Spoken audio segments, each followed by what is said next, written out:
2026 season. I just got to be honest, man. The way stuff looking, yeah, I know what I like to say. It's looking a little spooky, man. Now, with all that being said, there is several clips that is coming out online.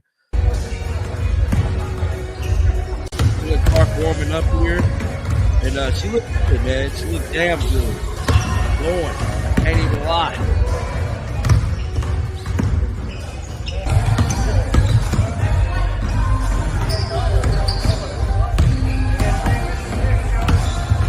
I don't know what type of offense they're running. Cheryl Miller made an appearance at Indiana Fever training camp, and the reaction from fans has been overwhelmingly positive. Miller, who had previously been considered a candidate for a head coaching position with the team, was seen on the floor actively assisting head coach Stephanie White during practice sessions. Multiple clips circulating online showed her working directly with players throughout the session. Caitlin Clark was among those spotted during warm-ups, appearing sharp and in strong form. Sophie Cunningham was also visible in the footage alongside other members of the roster. I don't know what type of offense they're running. It looks like they just going around right now.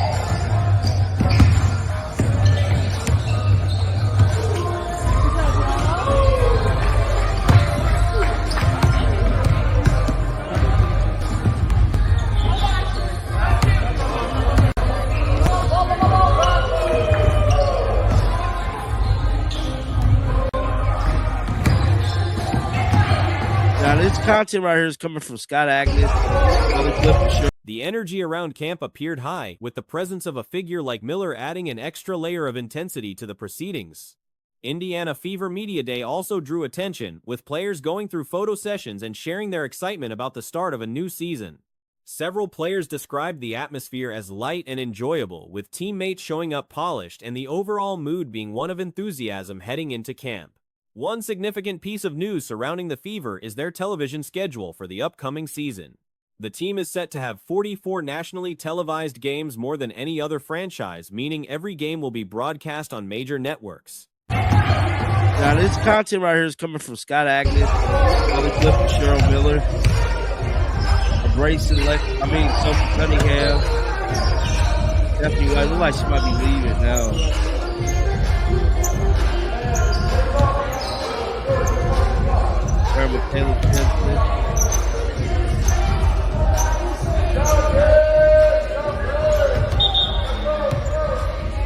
I think this is so dope that she came to practice today. Now, Chloe Peterson posted some stuff too. I think she let us know. For a team that has been one of the most watched in the league, that kind of exposure marks another step in their growing national profile. On the coaching side, assistant coach Rihanna January also spoke to the media about the team's defensive identity heading into the season. She outlined that disruption and aggression are central to what the staff wants to build, emphasizing that players should come in pressing hard from the opening days of camp. The philosophy is to start overly physical and adjust downward if needed, rather than trying to ramp up intensity later. January was also asked about Kelsey Mitchell, and her response was glowing. She came to practice today. Now, Chloe Peterson posted some stuff too. I think she let us know why Cheryl Miller is there. Let's see here. We can head on over to Chloe Peterson. Look, see what she pulled up. So practice has been underway for about an hour now.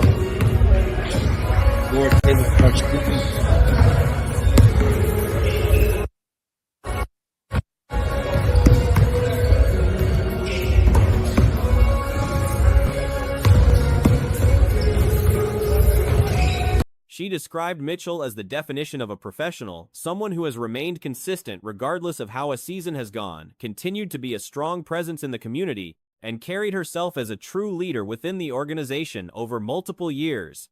Regarding the defensive scheme compared to last season, January noted that having largely the same personnel returning is an advantage because the expectations are already understood. The coaching staff can now build on what was established rather than starting over. She also pointed to the addition of players like Mo and KK alongside Aaliyah Boston as a significant factor. Those post players are strong communicators and active defenders, which takes pressure off the guards and gives the team more flexibility in how they scheme. When the new CBA came up, January expressed genuine appreciation for how the agreement addressed not just current players but also retired ones.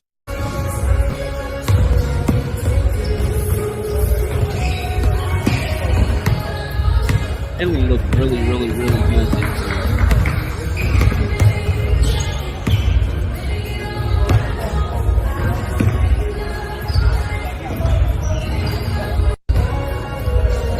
Bro, it don't even look like Stephanie White's coaching, bro. I just gotta be honest, dog. Every time I see her in a clip, she always just damn me standing there. What the hell she standing there for? She need to be coaching, dog. She was emphatic that the players currently in the league have put in the work and fully deserve the financial gains that came with the new deal. On preseason preparation, the staff described a dual approach using the games both to get players up to game speed on things already installed in practice and to evaluate certain lineup combinations and how specific groups of players function together under competitive pressure. The goal is not to reveal everything but to gather real information about the roster before the regular season begins. The coaching staff's continuity was also highlighted as a quiet strength. Having worked together for years, the coaches understand each other's methods well, and carrying a similar roster from one season into the next makes planning and preparation considerably smoother. What the hell she standing there for? She need to be coaching, dog. I just gotta be honest. It's always her standing around, not doing nothing. Am I the only one that has been noticing that? Because that's what it's definitely looking like. A whole lot of Stephanie White doing nothing. I ain't gonna be no hater though. Because that's what it looked like to me, dog. I don't know, man. I don't want to say the Fever's in trouble, but they very much could be. Now, some other big-time news came out yesterday that I did not record. Aaliyah Boston's return to full health was another point of discussion. She had been putting in work throughout the offseason, and the timing of her participation with USA Basketball helped build her back up steadily. The staff described her work ethic as exceptional, and the difference in her game when healthy was noted as significant for what the team can do overall.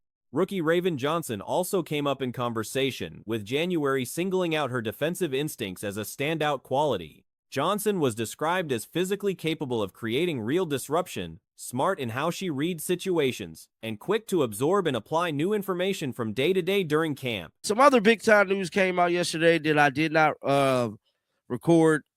Is that the Indiana Fever currently has 44 national league televised games. They have more than anybody. So all of their games will be coming on big time networks, man. And that's just dope in itself. Let me see if I can find a post. I know Yahoo Sports posted it. Let's play a clip while I find this post real quick. The fact that she has been asking constant questions, something Johnson herself acknowledged might be testing people's patience, was framed by the coaching staff as a sign of exactly the kind of mentality they want from a commation young player coming in. The Natasha Cloud situation has turned into one of the defining storylines of WNBA free agency, and what started as a fairly straightforward case of a player misreading the market has snowballed into something much messier. To be clear, players botching free agency is not new. Maisha Hines-Allen ending up on a minimum deal makes no sense. Ty Harris landing at $400K makes no sense. Oh, Yahoo Sports posted it. Let's play a clip while I find this post real quick. What is this? What's up, Fever fans? This is my first Fever Media Day. I am so excited to take y'all with me for some BTS. Let's get it. Yeah, right? So cute.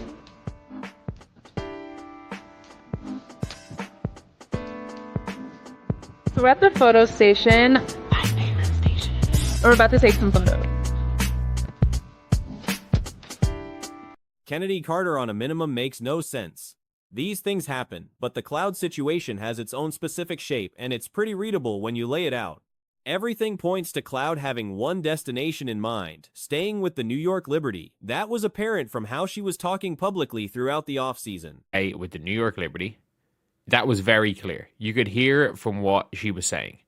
Like, from everything she said. She desperately wanted to stay with the New York Liberty.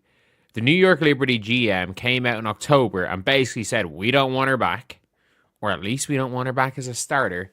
And by the time she fired her agent, which is Caitlin Clark's agent, she fired her agent. And by that time, every single team in the WNBA had a starting and backup point guard. And every single team was down to nearly zero in salary cap. except for the Washington Mystics. And The Liberty front office, however, essentially communicated in October that she wasn't part of their plans going forward, at minimum, not as a starter. By the time Cloud parted ways with her agent, the same agent who represents Kayla Clark, the rest of the league had already sorted out their backcourts. Every roster had a starting and backup point guard locked in. The remaining cap space in the entire league had dried up to nearly nothing, with Washington and Portland being the only real exceptions. Washington is a team she apparently didn't leave on the best terms with. salary cap, except for the Washington Mystics and the Portland Fire. One of the teams, I don't know exactly how she left, but she did leave the Washington Mystics, and I don't think she had great things to say about the Washington Mystics on the way out. The Portland Fire are trying to lose. And the reason why the Portland Fire are not going to sign Natasha Cloud is because people are wondering, it's like, why are they saving money? It's like the owner surely doesn't want to save $2 million. No. They are saving the cap space so that, let's just say hypothetically, they get to...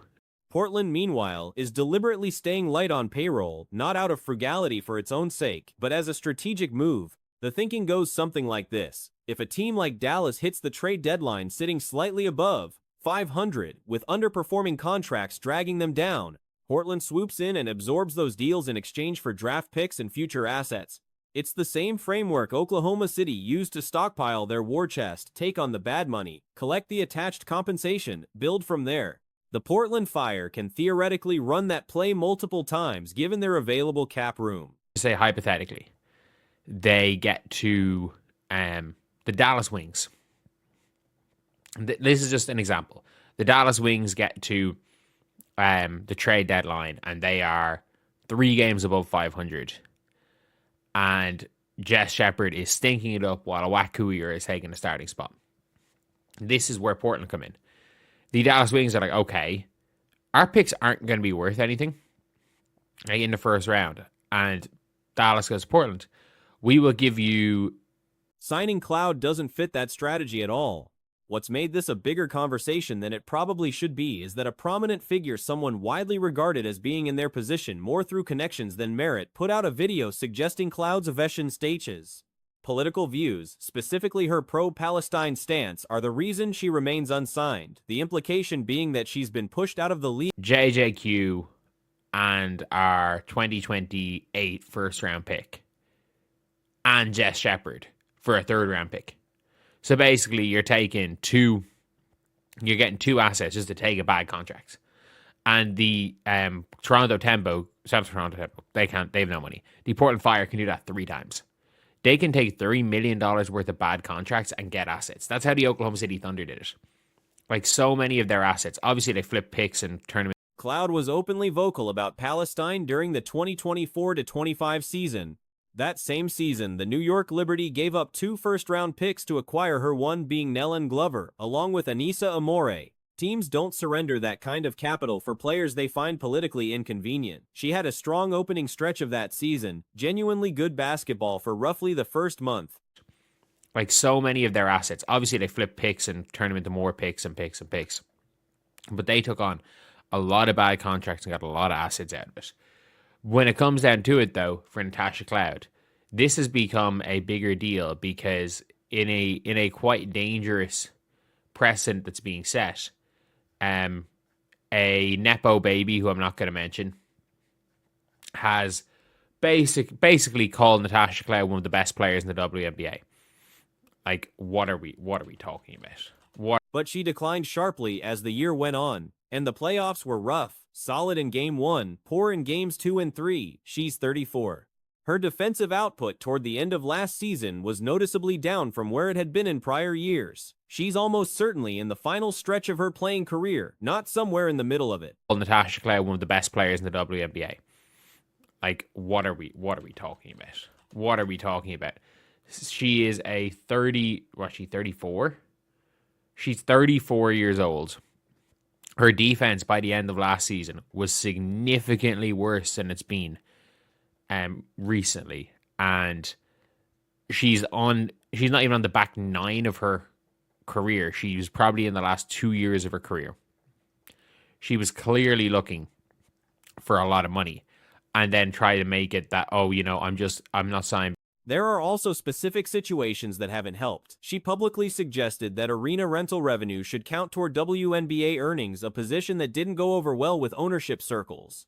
She was also a prominent voice, pushing Unrivaled as an alternative to the WNBA during the CBA discussions, which doesn't exactly endear her to league decision makers.